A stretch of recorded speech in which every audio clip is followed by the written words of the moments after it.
We're speaking with Justin Haskins from the Heartland Institute, and he's the co-author with Glenn Beck of both The Great Reset and Dark Future.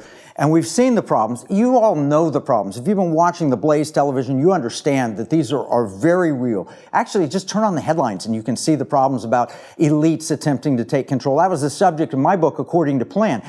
Right now, we're facing a real serious problem. However, this is not a book to depress you. It wakes you up and then it gives you solutions. Dark Future talks about the weaknesses that the elites have. Sure, they own big tech. Sure, they control a lot of the money and a lot of the government. But they have some weaknesses we can take advantage of, like hypocrisy, the big lies. They're losing minorities. They're losing the youth. And people still value liberty. Give us, Justin, some hope. What can we look for? Yeah, I think that in a lot of ways, the sort of technology of the future, really even the technology of the present, has made conversations like the one you and I are having possible. And that actually gives me a tremendous amount of hope. It's so incredible because a lot of people hear sort of the dire things that I talk about with Glenn in the book and elsewhere, and they think, oh my gosh, like, how are we ever going to survive this? It's like, look, you wouldn't have even known about this had this happened with the media landscape that existed 30 years ago. Like, it wouldn't have even been a possibility for you because everyone who controlled the media back then would have been involved in this kind of thing today that we're seeing. The internet networks like the Blaze TV and others are allowing people to have access to this information. And that is the biggest thing that you could possibly do, is sharing this information with other people. If regular folks find out about this, there is no way that this is going to go forward in the United States of America. The average American does not want to be controlled. They do not want to be spied upon. They don't want smart cities with sensors and with cameras everywhere. They don't want every part of their lives being tracked by some big corporation or big government agency. They don't want this. The only way this happens is if people remain in the dark. They don't want social credit scores. They don't want central bank digital currencies if they really know what that is. But they just don't know about this stuff. So learning about it and telling people about it is the most important thing that we can do at this point in time. And I really do believe that that will go a long way to stopping it.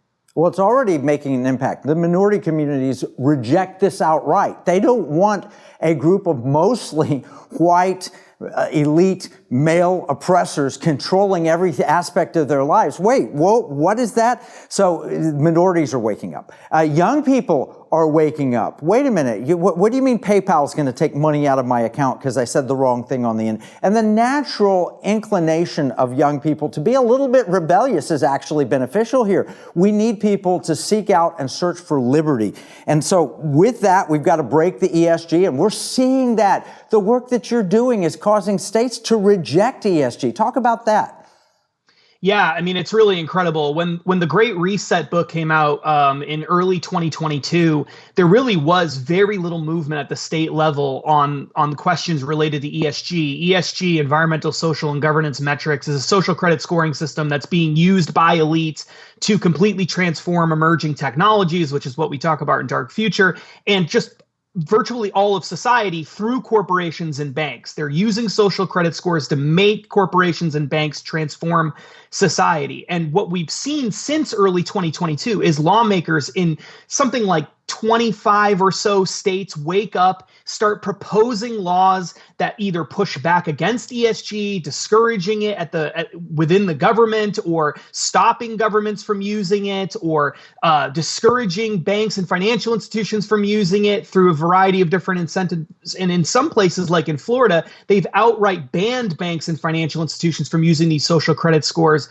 against people and businesses. And I think more states are going to start doing that when they start realizing the benefits of that track. So nobody had even heard of it for the most part, very few people back in 2021. And now we've got states proposing laws all over the country to try to stop it, including some blue states that actually you saw lawmakers wake up to this as well. So I really do believe that people are going to continue to push back against ESG, social credit scores, the transformation of this technology, and that we're going to end up being a freer society than the trajectory that we're on right now. I really do think that that's the path we're on, but it just is it requires people to wake up now. We don't have any more time. If people don't wake up now, we will be completely screwed. There's no doubt about that. I just have faith that people will do that. People can't give up immediately. Oh, we won that battle. I mean, Glenn's podcast on Apple was taken down, boom, like that.